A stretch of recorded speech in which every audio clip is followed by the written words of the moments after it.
en la narrativa, ¿no? Ahora se aplica en los cuentos, en las novelas. Y luego vamos a ver que viene una quinta etapa que se conoce con el nombre del boom latinoamericano, ¿ya? Entonces, acá, muchachos, tenemos la secuencia, ¿no?, de los movimientos que aparecieron en Hispanoamérica. Justamente el día de hoy vamos a ver el llamado boom de la narrativa latinoamericana. A ver, cuando ustedes escuchan la palabra boom, ¿en qué piensan? En una bomba, ¿no? Claro. Claro, justamente algo así pasó en este momento. Cuando hablamos de boom latinoamericano, quiere decir que hubo una explosión, pero no de una bomba, sino la explosión en la venta de las obras, ¿no? Claro. Dice que el boom es un momento en el cual los autores latinoamericanos eran tan buenos, tan creativos, que sus obras se van a vender a una gran velocidad, ¿no? Por eso vamos a ver que le llamaron el boom, ¿no?, de la narrativa. Las novelas, los cuentos se vendían como pan caliente, ¿no?, como si fueran periódicos, como si fueran revistas. Es que nuestros autores eran pues bastante buenos, ¿sí o no? Claro. Entonces, el boom, como dice acá, es un periodo por el cual atraviesa nuestra producción narrativa a partir de los años 60, en el que se alcanza una proyección mundial y un volumen de ventas a nivel millonario debido a la gran calidad literaria y al trabajo de las editoriales. Claro, tú sabes, alumno, que cuando una obra se vende bien, quien gana no es tanto el autor, quien gana más es la editorial, ¿sí o no? Claro, dice que las editoriales en esta época se van a volver multimillonarias con la venta de sus obras. Por ejemplo, en España había una editorial que se llamaba Seix Barral. Esta editorial se volvió millonaria con las obras de Mario Vargas Llosa. O también en Colombia hay una editorial que se llama Oveja Negra. Esta editorial se volvió millonaria con las obras de García Márquez, ¿sí o no? ¿Ah? Estas editoriales, alumnos, vamos a ver que eran empresas que trataban pues de captar a los escritores para poder ganar con ellos. Mira, te voy a explicar cómo hacían. Las editoriales promovían un concurso, ¿ya?, donde ofrecían premios para los escritores. Los escritores, pues inocentes, no traen sus obras, las presentan al concurso y luego la editorial escoge un ganador, le da un premio. La editorial publica esta obra, gana 3, 4, 5 veces más que lo que le costó el premio, pero al autor no le toca nada, ¿no?, de la venta. O sea, esos concursos de literatura en el fondo son negocios, ¿no?, que hacen las editoriales para poder ganar más dinero, ¿sí o no? Ahora, lo paradójico acá es que estos autores, alumnos, en sus novelas criticaban al capitalismo, pero al vender tantas novelas, ¿a quién estaban beneficiando? Al mismo capitalismo, ¿sí o no? ¿Te das cuenta? Entonces había pues una paradoja, ¿no?, en este boom, ¿no? Ellos critican el sistema, pero al vender tantas obras beneficiaban al mismo sistema, ¿no? Ahora, ellos, como dice acá, van a tener influencia de autores europeos y autores estadounidenses. Por ejemplo, ellos van a copiar a este autor llamado James Joyce. ¿Se acuerdan o no? Este autor escribió la novela Ulises y en esa novela se difundió el monólogo interior, ¿no? Ese monólogo vamos a ver que es copiado por estos autores. También, ¿se acuerdan de Franz Kafka? De la novela La Metamorfosis. Ya, esa forma de escribir de Kafka, ¿no?, sus historias absurdas, la van a copiar estos autores. También en Estados Unidos había un escritor llamado William Faulkner y también un escritor llamado Ernest Hemingway. ¿Se acuerdan de Hemingway o no? De la novela El viejo y el mar, claro. También vamos a ver que van a copiar el estilo de Hemingway, ¿no? Esas historias donde narra aventuras, ¿no? Donde narra de repente sus experiencias en la guerra. Eso vamos a ver que también lo van a copiar estos autores. Además, dice que ellos van a presentar una profesionalización del escritor. ¿Qué cosa quiere decir eso? Quiere decir, alumno, que ellos van a perfeccionar, ¿ya?, las técnicas de vanguardia. O sea, ellos vamos a ver que van a trabajar las técnicas de los europeos, pero las van a mejorar, ¿sí o no? Es por eso que sus obras se vendían tan bien, ¿no? Porque eran, pues, profesionales ya estos autores. Un ejemplo de eso es Mario Vargas Llosa, ¿sí o no? ¿Tú has leído alguna novela de Mario Vargas Llosa, joven? Bueno, Mario Vargas Llosa como persona, para mí es de lo peor, joven, ¿no? Un tipo que constantemente cambia sus ideas, ¿no? Critica a todo el mundo, pero como escritor, Vargas Llosa, ¿no?, es muy, muy bueno, porque en una novela, Vargas Llosa te mete sus 3, 4, 5 técnicas de vanguardia, las mezcla y las domina muy bien, ¿sí o no? Por eso muchos dicen que Vargas Llosa es un escritor profesional, ¿sí o no? Ahora, también se abordan temas continentales con una visión cosmopolita. Ellos hablan de los problemas del continente, ¿sí o no? Por ejemplo, ellos van a denunciar las dictaduras que se está produciendo en Latinoamérica. O también vamos a ver que hablan sobre la revolución cubana. ¿Se acuerdan ustedes de la revolución cubana? ¿Se acuerdan que en el año 1959 Fidel Castro con su amigo el Che Guevara se fueron a Cuba, hicieron la revolución? Había un dictador llamado Fulgencio Batista, ¿no? Ellos, vamos a ver que armaron un pequeño ejército, ¿no?, con pocas personas, y lograron derrocar a ese dictador. Y eso luego causó un gran impacto en Latinoamérica, ¿sí o no? ¿Por qué? Porque Fulgencio Batista era apoyado por Estados Unidos. Cuando estos guerrilleros derrotan a Batista, era como si estuvieran derrotando a Estados Unidos. O sea, Cuba, siendo una isla pequeñita, una verruguita en el mapa, ¿ya?, para que me entiendas, le hizo frente al gran monstruo latinoamericano, al gran monstruo norteamericano. Entonces eso, alumno, causó una gran conmoción, un gran impacto en la gente, ¿no? Si Cuba, siendo tan chiquitita, podía hacerlo, ¿por qué nosotros no podríamos, sí o no? Entonces vamos a ver que hubo, pues, levantamientos en Perú, en Colombia, en Argentina, en Bolivia, en contra de Latinoamérica, pero todos inspirados en la revolución cubana, ¿sí o no? Entonces esos temas vamos a ver que los trabajan estos autores. También dice que va a haber una búsqueda de la participación activa del lector. O sea, ellos quieren que el lector, alumno, no solamente lea la obra por leer, sino quieren que el lector sea algo así como el cómplice del autor. O sea, que el lector ayude a completar la obra. Por ejemplo, hay un escritor que está ahí anotado, que se llama Julio Cortázar, ¿ya? Cortázar es un escritor argentino, muchachos. Él ha sido el creador de la llamada antinovela, ¿ya? La antinovela es una obra donde se rompe con la forma tradicional. Ya no están contadas las historias una detrás de otra, sino que las historias están mezcladas. Por ejemplo, esta obra, Rayuela, de Julio Cortázar, es una antinovela. Imaginemos que este libro de acá sea Rayuela, ¿ya?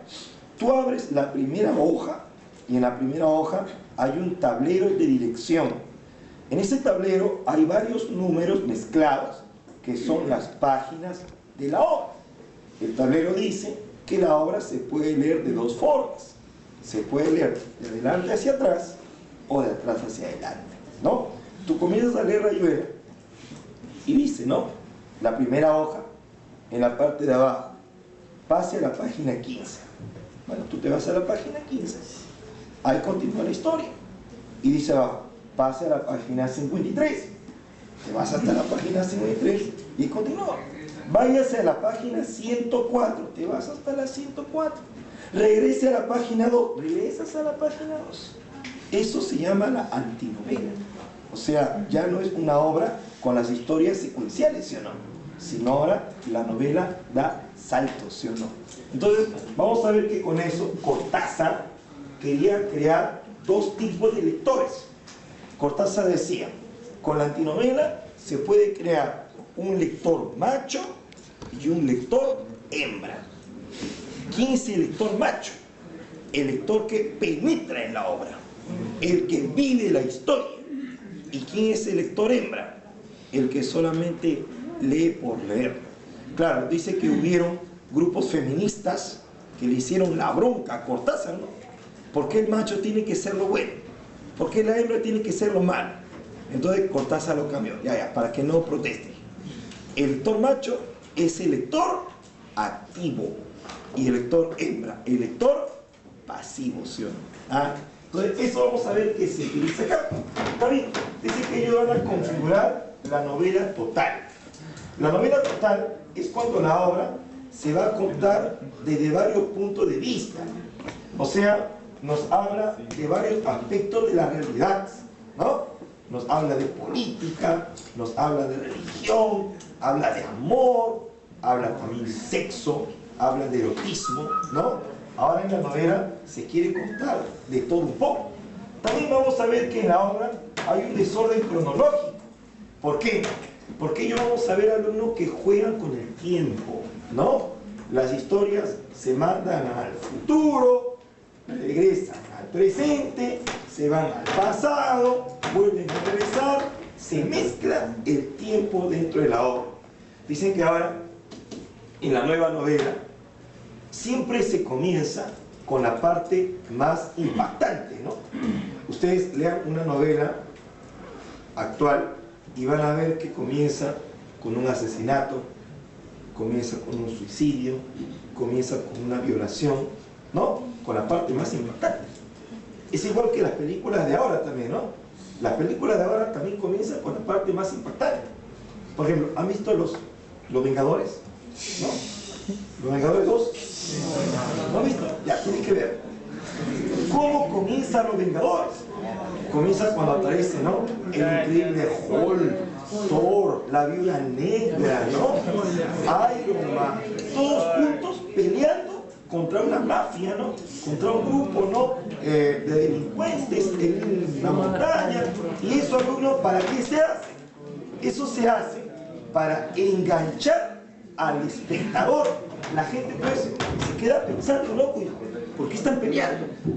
¿Contra quién están peleando? Igualito es en la novela. O sea, te pone al comienzo un asesinato, una violación, para que enganche al lector. Uy, ¿por qué lo mataron? ¿Por qué la violaron? Y luego el escritor va explicando por qué se dio eso.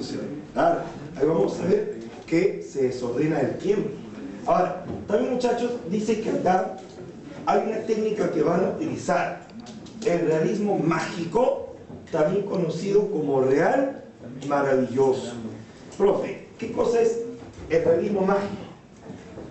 Cuando dentro de la obra se van a mezclar hechos reales con hechos de la fantasía, ¿sí o no? Claro. Dice que acá los hechos de la realidad lo van a mezclar con la fantasía de nuestros pueblos americanos. Por ejemplo, esas creencias, alumnos, que hay en nuestras provincias, ahora se van a utilizar en las obras. Por ejemplo, tú has escuchado, cuando un niño nace, le ponen en su muñeca un guairuro, ¿no? Para que no le hagan susto, dicen, ¿no? O de repente, si el niño está asustado, lo rezan pasándole huevo, con cuy o con rata, ¿sí o no? Claro. Cuando esas creencias se meten en la obra, eso se llama realismo mágico o real maravilloso, ¿no? Y claro, vamos a ver que con esa técnica se va a desarrollar la transculturación narrativa. Ay, profe, mi cerebro. ¿Qué cosa es transculturación? Transculturación, alumno, es cuando hay una fusión de culturas. Claro, tú, no sé si te das cuenta, la novela pertenece a otra cultura. La novela, ¿de dónde ha venido? De Europa, ¿sí o no? Claro. Y estos mitos, estas creencias, ¿de dónde han venido? De América, ¿sí o no? Entonces, si funcionaba la novela, que es de Europa, y los mitos, que son de América, se produce una transculturación. ¿Por qué? Porque hay una fusión de culturas, ¿sí o no? Bueno, entonces vamos a ver que el boom va a ser, muchachos, considerado el momento de apogeo de nuestra narrativa latinoamericana. Los integrantes del boom van a ser básicamente 4, ¿no? Por aquí está el argentino Julio Cortázar, el mexicano Carlos Fuentes, el peruano Mario Vargas Llosa y el colombiano Gabriel García Márquez. De los 4, solamente uno queda vivo nada más, Mario Vargas Llosa. Los otros 3, como tú te das cuenta, ya han fallecido, ¿no? Pero Vargas Llosa ya está, pues, viejito, ¿no? 70 años, más 100, ya le toca también. Bueno, García Márquez, algo. Como ustedes sabrán, él falleció el año pasado, en abril, por un cáncer, ¿no?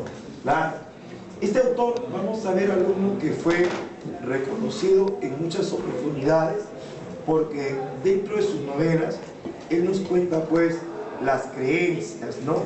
Y las vivencias de nuestros pueblos latinoamericanos. Él, vamos a ver, que recibió el máximo premio que puede recibir un autor. Él recibió el premio Nobel en el año 1982. ¿Verdad? Dice que García Márquez, alumno, cuando recibió el Nobel, él no fue vestido como todos, ¿no? Con terno negro, con su corbatita Michi, ¿no? Él fue vestido así, informal nomás. Casaca blanca, pantalón blanco, zapatos blancos, medias blancas, ¿no? Él, vamos a ver que siempre le gustaba hacer la diferencia, ¿no? Y este autor, alumno, vamos a ver que cuando recibió el Nobel, él dijo, ¿no? Este premio no es para mí, este premio es para todos aquellos autores anónimos que tratan de hacer una Latinoamérica diferente. O sea, él quería, alumno, que a través de la novela se denunciara los problemas que tenía Latinoamérica. Ahora, García Márquez, vamos a ver que en su obra utiliza la técnica del realismo mágico. Muchos dicen que el alumno es el maestro, ¿no?, en el realismo mágico. ¿Por qué? Porque mezcla la realidad con la fantasía, ¿sí o no? También él va a tener influencia de otros autores, influencia de Kafka, de Faulkner, de Sófocles. ¿Te acuerdas quién es Sófocles? El autor de la obra Edipo Rey. Claro, la idea del destino que tiene Edipo, la idea que el hombre ya tiene su destino marcado, eso lo va a utilizar García Márquez. Y también va a utilizar, alumno, las novelas de caballería, ¿sí o no? ¿Te acuerdas? Cuando hicimos El Quijote de la Mancha, la novela de caballerías, alumno, era la novela fantástica, ¿no?, que había en España. Esa novela la va a utilizar en sus obras. También dice que en su obra desarrolla un lenguaje sencillo que es parecido al lenguaje periodístico, ¿no? Él cuenta sus historias como si estuviera narrando crónicas periodísticas. También vamos a ver que aplica técnicas de vanguardia, como por ejemplo el monólogo interior, también vamos a ver que en su obra inserta elementos autobiográficos, ¿verdad? García Márquez, alumno, para que su obra sea más creíble, utiliza pasajes de su propia vida. Dice que García Márquez nació en un pueblito llamado Aracataca, ¿no? En el año 1928. Dice que él se fue a estudiar a Barranquilla, ¿no? La carrera de Derecho, porque no había literatura, dice. Y dice el alumno que no terminó la carrera y se metió a trabajar de periodista, ¿no? Dice que estuvo en un periódico llamado El Espectador, donde él aprendió mucho a redactar. Y dice que el periódico era muy irónico. García Márquez escribía constantemente en contra del gobierno. Y dice que justo en esta época, en Colombia, se produjo una dictadura.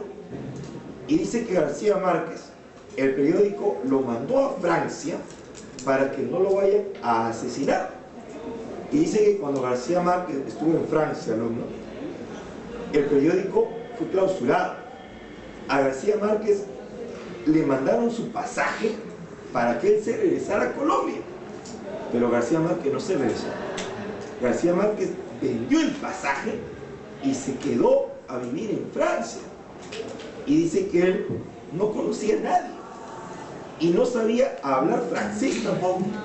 Entonces dice que vivió pues en un cuartucho bien pobre y tuvo que dedicarse a trabajar de lo que sea. Dice que trabajó de chatarrero en París durante 3 años para sobrevivir. Entonces, esa pobreza, alumno, esa miseria que García Márquez vivió, él la utiliza en una novela. Esta novela que se llama, ¿dónde está? No, acá, no, acá está, sí. El coronel no tiene quien le escriba. ¿Han leído esta novela ustedes? Esta novela, joven, cuenta la historia de un coronel que era bien pobre, ¿no? El coronel dice que tenía a su esposa con asma, ¿ya? Y dice que el coronel, lo único de valor que tenía era un gallo, ¿no? Que le había dejado su hijo, que lo habían asesinado todavía, ¿no? Y dice que la esposa le decía al coronel: hay que matar al gallo, no vamos a morir de hambre. No, decía el coronel, el gallo lo voy a utilizar para una pelea y voy a ganar mucho dinero. Dice que el coronel iba todos los días al puerto esperando a que llegara su carta de jubilación, y no iba hace un mes o hace un año. Dice que iba ya 15 años esperando la carta de jubilación y al final la carta nunca llegó. Entonces, esa pobreza que se cuenta acá es una historia que vivió el propio García Márquez. Ahora, también dice el uno que sus personajes caen en el fracaso y en la amargura, ¿no? Los personajes de García Márquez siempre tienen grandes sueños, grandes metas, pero ¿lo logran? No. Sus personajes muchas veces fracasan. Uno de ellos es el coronel. Esperaba su carta de jubilación, nunca llegó. O también en esta novela, el amor en los tiempos del cólera. ¿Han leído esa novela? Es una novela donde cuenta la historia de un chico llamado Florentino Ariza, que se enamora de una chica llamada Fermina Araza, ¿no? Dice que Fermina un día estaba yendo por el parque con su tía Escolástica y dice que Florentino la va a ver y se va a enamorar de ella. Pero dice que el papá de Fermina no quería que estuviera con Florentino porque era pobre. Entonces dice que ellos se van a comenzar a cartear y dice que el padre se va a enterar y la va a mandar a otro pueblo a Fermina. Dice que Fermina va a conocer a un doctor llamado Juvenal Urbino y se va a casar con él. Dice que el doctor hasta le regaló un yate para que pasearan por el Caribe. Pero dice que Florentino, que hubiera tenido con Fermina, dice que Florentino envejeció, Fermina también, el doctor también envejeció. Dice que un día el doctor estaba trepado en un árbol para bajar a su loro, el doctor perdió el equilibrio, se cayó y se mató. Dice que Fermina estaba velando a su esposo, ¿no?, ahí en su casa, y de repente llegó un viejito, ¿no?, encorvadito, todo de negro, y le dijo: Fermina, he vuelto por ti. Y Fermina lo vio bien. No puede ser, dijo. Florentino Ariza, ¿todavía no te has muerto?, le dijo. No, Fermina, he vivido 70 años para este momento. Fermina, ¿te quieres casar conmigo?, le dijo. Y Fermina aceptó y dice que se casaron. O sea, mira, ellos se conocieron cuando tuvieron 18 años y se casaron a los 70 años. A ese entonces, como estos personajes caen en el fracaso y en la amargura. Bueno, y también, alumno, algo importante de García Márquez, a ver, es que él emplea la técnica de la intertextualidad. ¿Qué significa inter? Inter significa entre. Textualidad viene de texto. O sea, ¿qué quiere decir intertextualidad? Entre textos. O sea, las novelas de García Márquez, alumno, no son novelas que están separadas unas de otras. En sus novelas, García Márquez repite personajes o repite lugares. Por ejemplo, ¿cuál es el personaje que aparece en varias de sus novelas? El coronel Aureliano Buendía.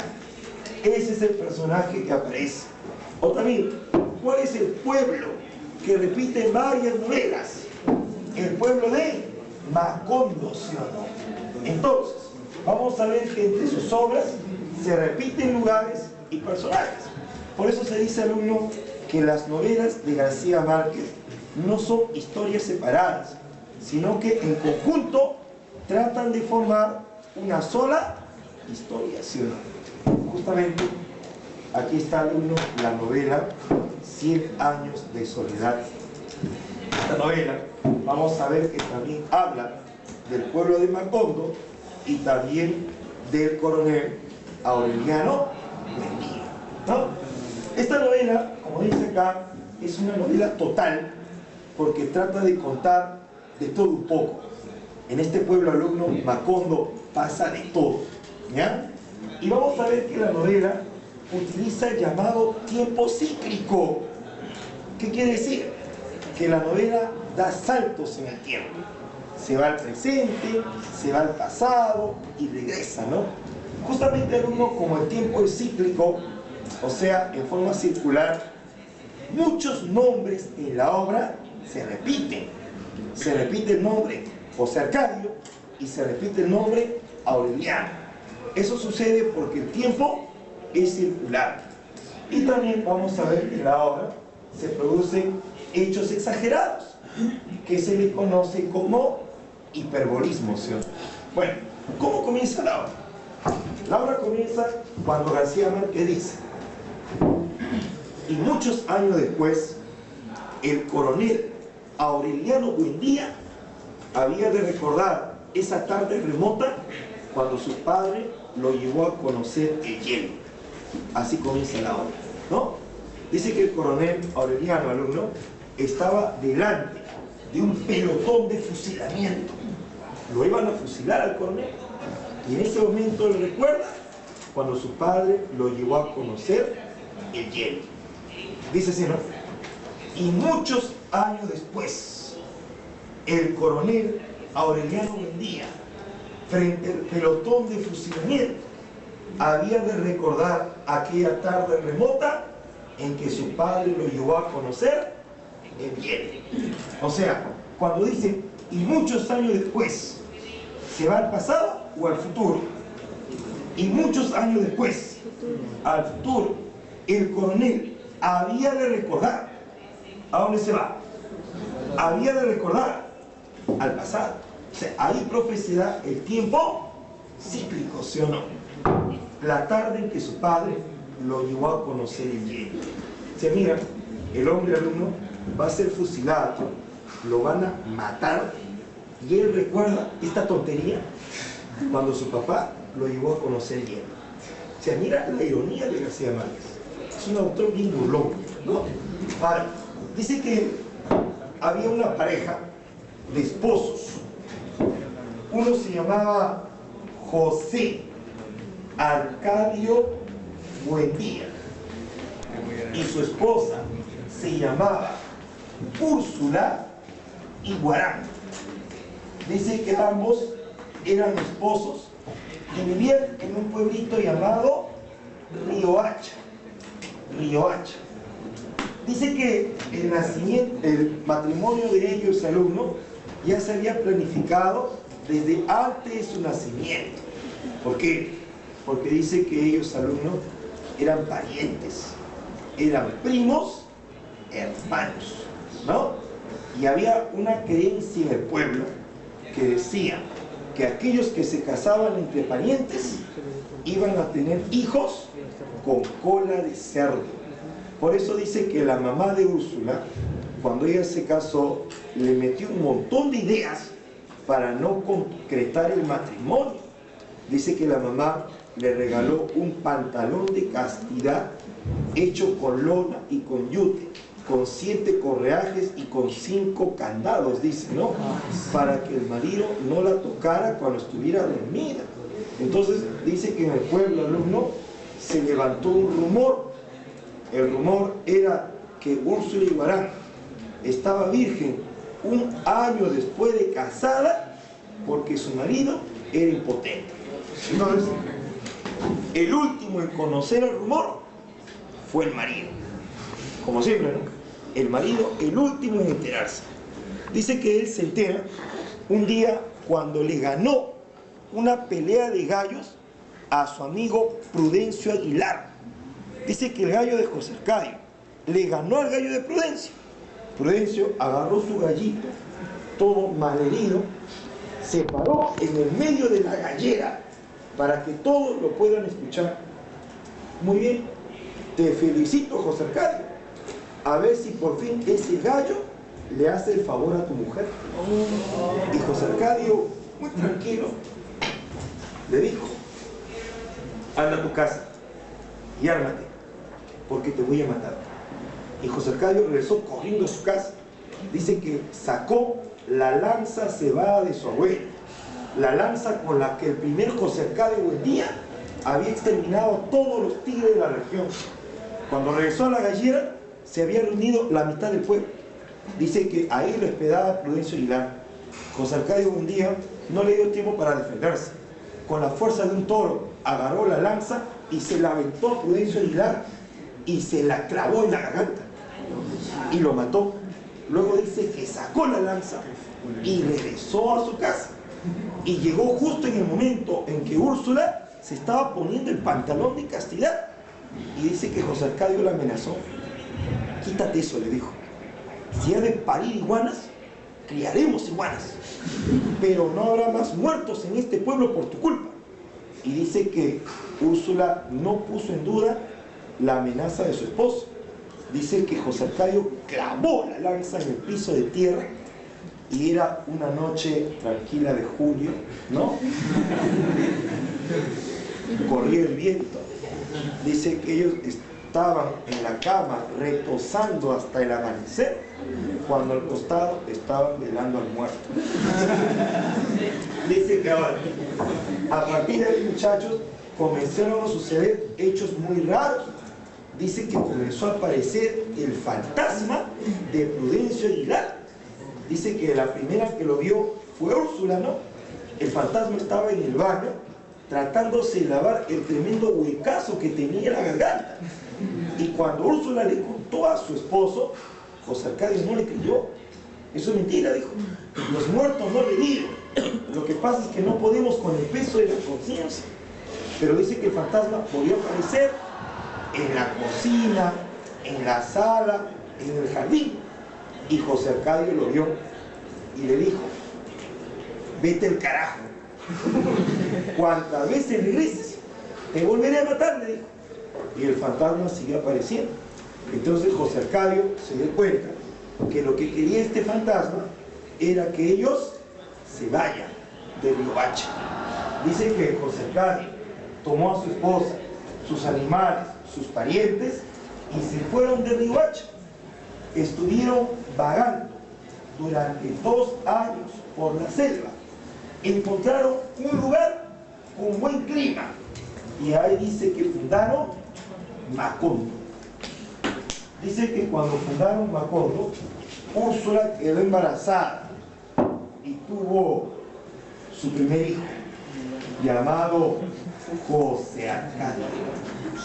Cuando nació, Úrsula lo revisó para ver si no tenía la cola de cerdo, pero felizmente estaba sano.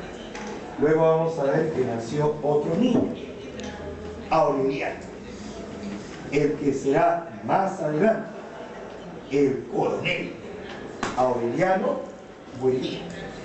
Y tuvo una tercera hija llamada Amaranta. Dice que Amaranta, alumno, era una chica bien rara. Siempre andaba de negro, tipo emo, ¿no? Tenía su cinta negra en la cabeza, tipo ninja, ¿verdad? Y dice que esta mujer murió virgen, ¿no? Nunca se casó. Bueno, dice que en Macondo venían unos visitantes, venían los gitanos.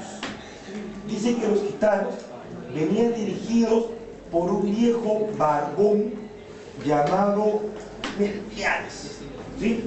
Dice que Melquiades y los gitanos traían los últimos inventos del oriente.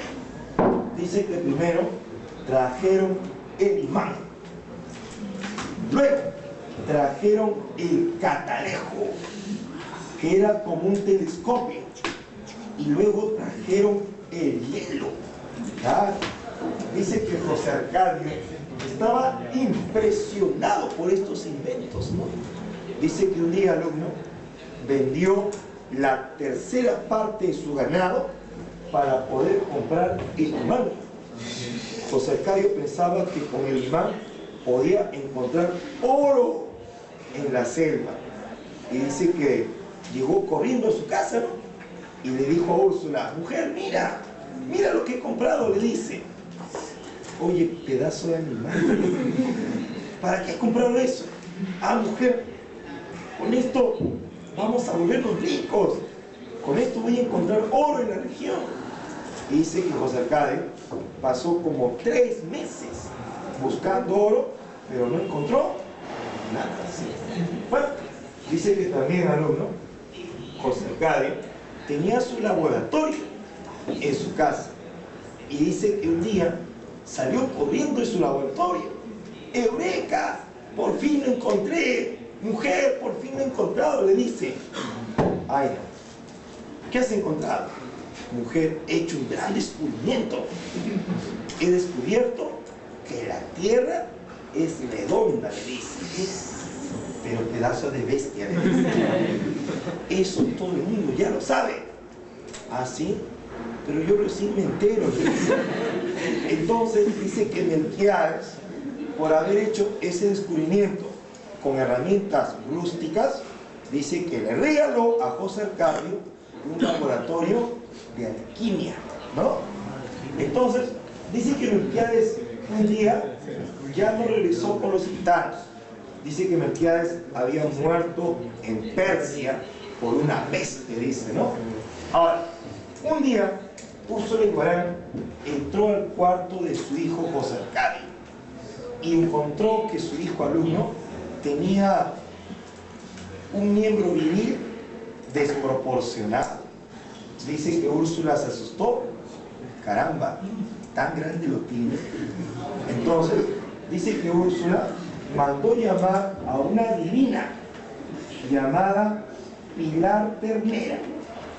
Y Pilar Ternera dice que le leyó las cartas a José Arcadio y dijo: sí, este muchacho va a tener buena suerte en la vida. Pilar Ternera quería comprobar lo que le habían dicho Úrsula y Guarán. Y así como quien no quiere la cosa, se acercó y le rozó su miembro viril. Ay, Dios mío, lo tiene bien grande. Entonces dice que Pilar lo citó en la noche en su casa. Como todos los muchachos inocentes, ¿ya? Fue a la casa de Pilar Ternera. Tocó la puerta y nadie abría. Dice que José Arcadio entró y todo estaba oscuro. Dice que una mano apareció en la oscuridad, lo agarró, lo metió a la casa, lo tiraron al suelo, le quitaron la ropa y dice que una mujer lo violó. Entonces, dice que cuando José Arcadio regresó a su casa, su hermanito Aureliano lo estaba esperando. Cuenta, ¿cómo es? Bueno, es bien difícil de explicar. Es como si fuera un terremoto y no terminara, más o menos así. Entonces, vamos a ver que de esa relación de José Arcadio con Pilar nacerá pues un hijo llamado Arcadio, ¿ya? Y también Aureliano tuvo relación con Pilar y tuvieron un hijo llamado Aureliano José, ¿ya? Ahora, dice que Aureliano, muchachos, era un tipo bastante callado, paraba metido en el laboratorio de su padre, pero dice que un día llegó al pueblo un coronel llamado Apolinar Moscote.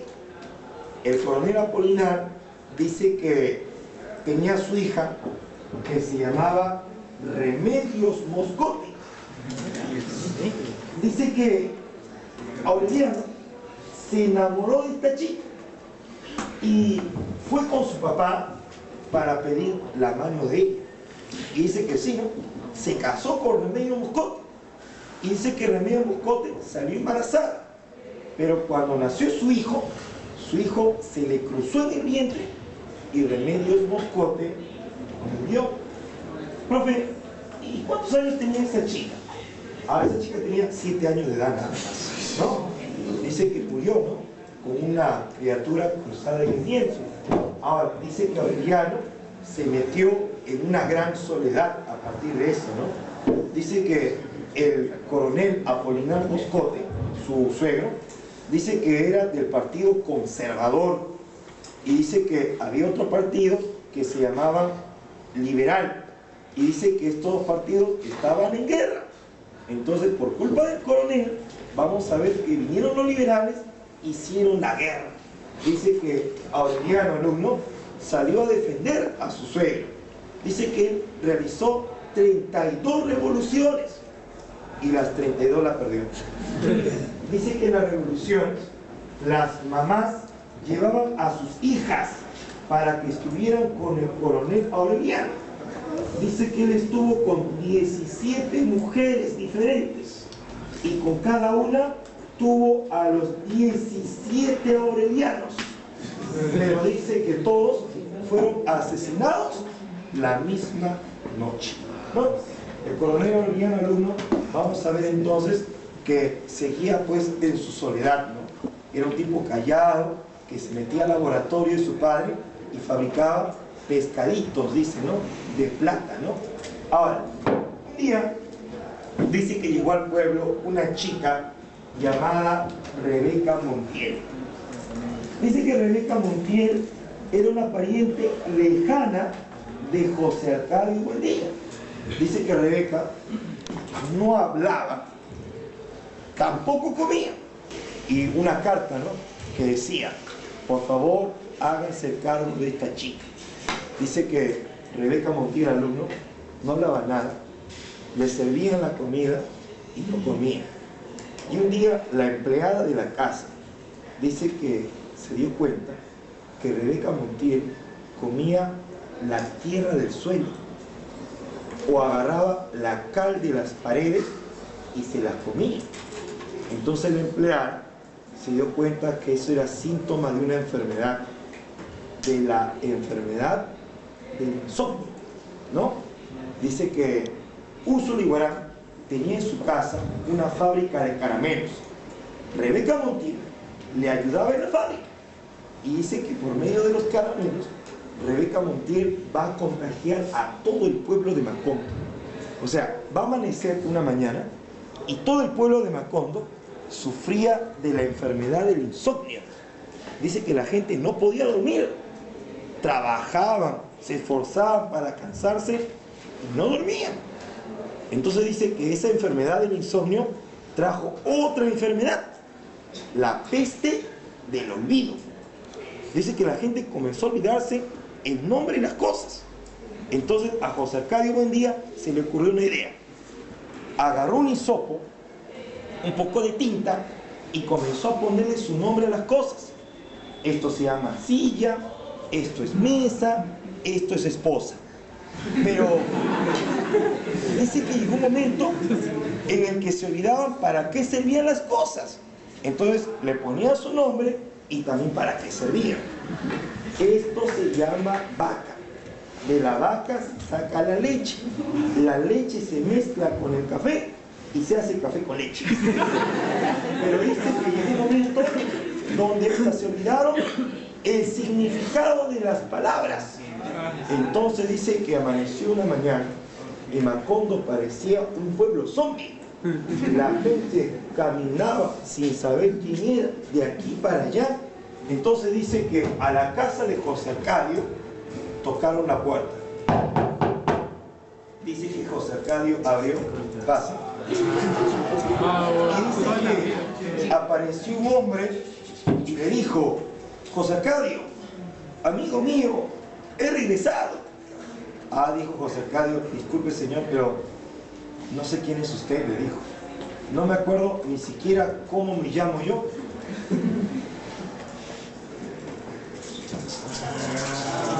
Entonces, dice que el hombre sacó de su bolsa una pócima. Toma, le dijo. José Arcadio tomó la pócima y con eso recuperó la memoria. ¿Quién era? Era Melquiades. Oye, le dijo Melquiades, pero tú no te habías muerto en el oriente.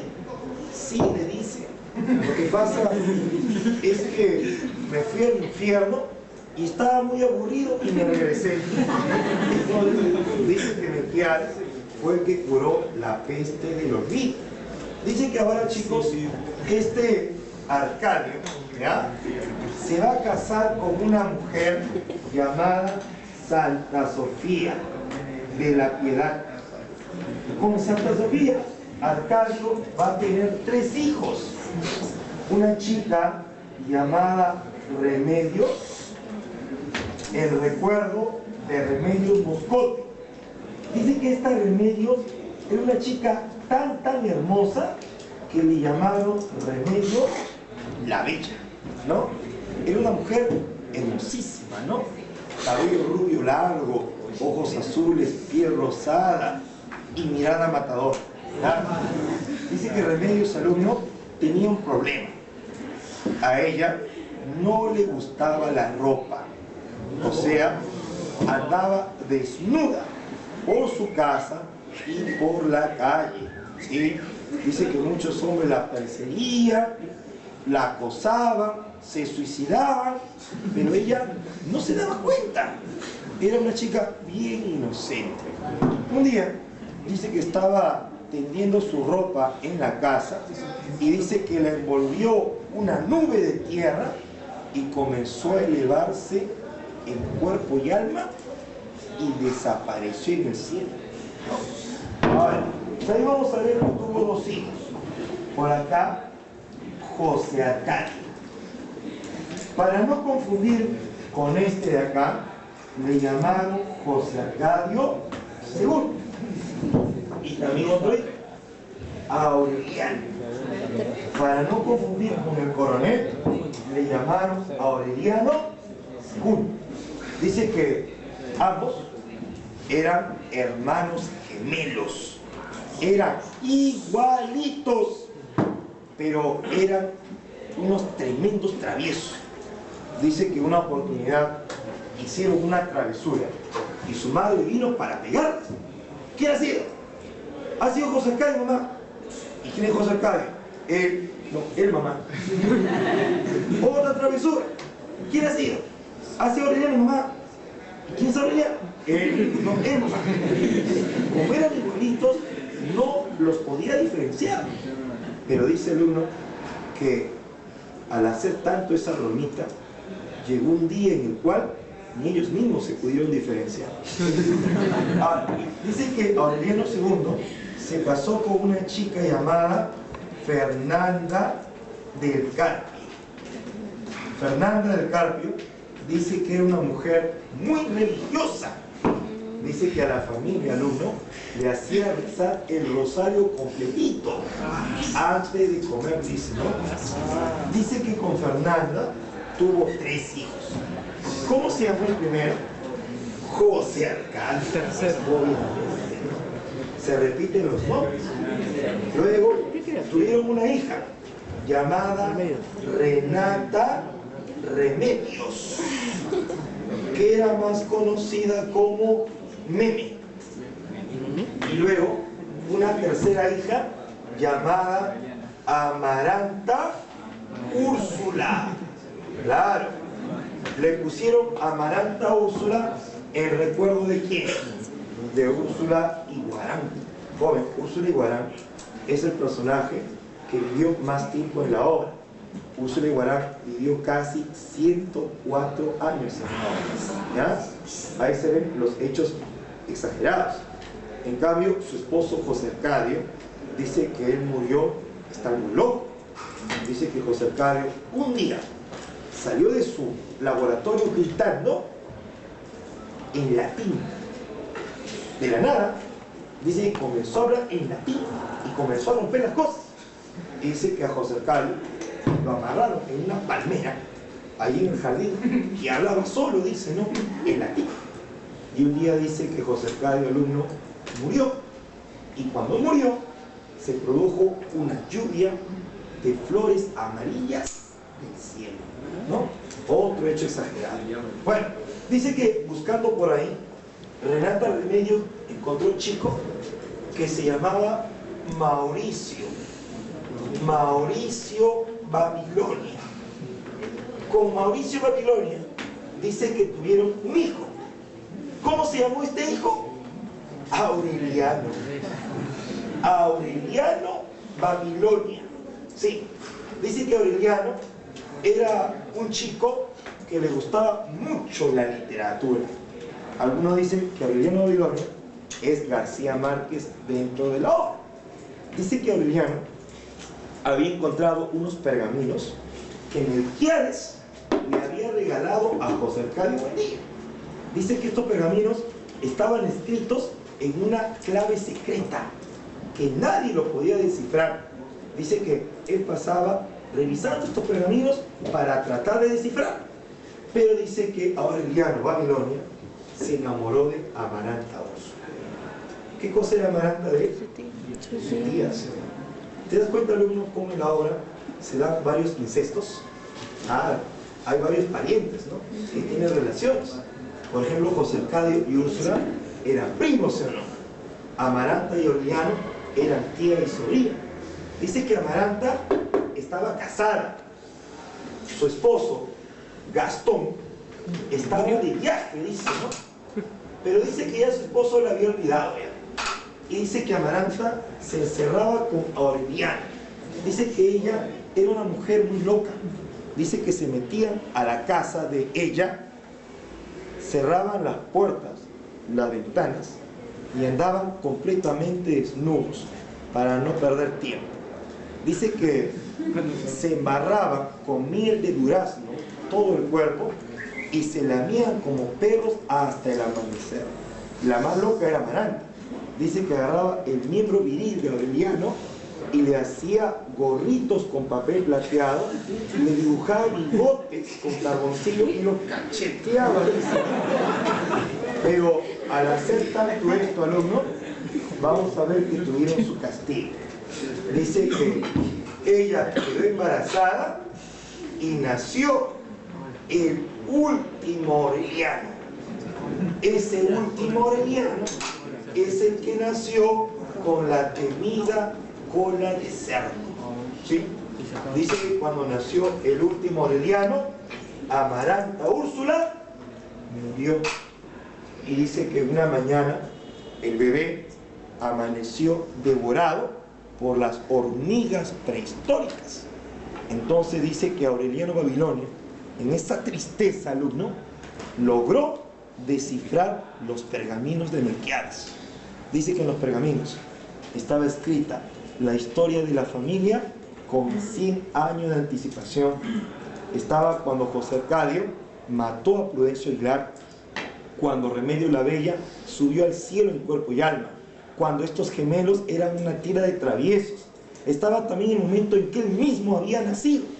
Y dice que Aureliano Babilonio quiso averiguar cuándo iba a morir, pero no pudo, porque en ese momento, alumno, se desató el huracán bíblico y arrasó con todo el pueblo de Macondo. Y al final García Márquez dice: y las especies condenadas a 100 años de soledad no tienen una segunda oportunidad sobre la tierra. ¿Qué quiere decir eso, alumno? Quiere decir que esos pergaminos era el destino de la familia que estaba escrito. Y pregunta, ¿el destino se podía cambiar? No lo podían cambiar. Por eso dice, ¿no? Las especies condenadas a 100 años de soledad no tienen una segunda oportunidad. Justamente, alumno, esa idea del destino, vamos a ver que García Márquez la toma de ¿quién? La toma de Sófocles, ¿no? De la obra Edipo Rey. ¿Ya? Bueno, muchachos, algunos dicen que 100 años de soledad, en el fondo, es una parodia de la Biblia, ¿no? Porque así como la Biblia tiene su Génesis, su Éxodo y su Apocalipsis, también en la obra se cuenta cómo se funda Macondo, cómo creció Macondo y cómo se destruye. Algunos dicen que es la historia de toda la humanidad. ¿Ya? Bueno, nos vemos, chicos, cuídense.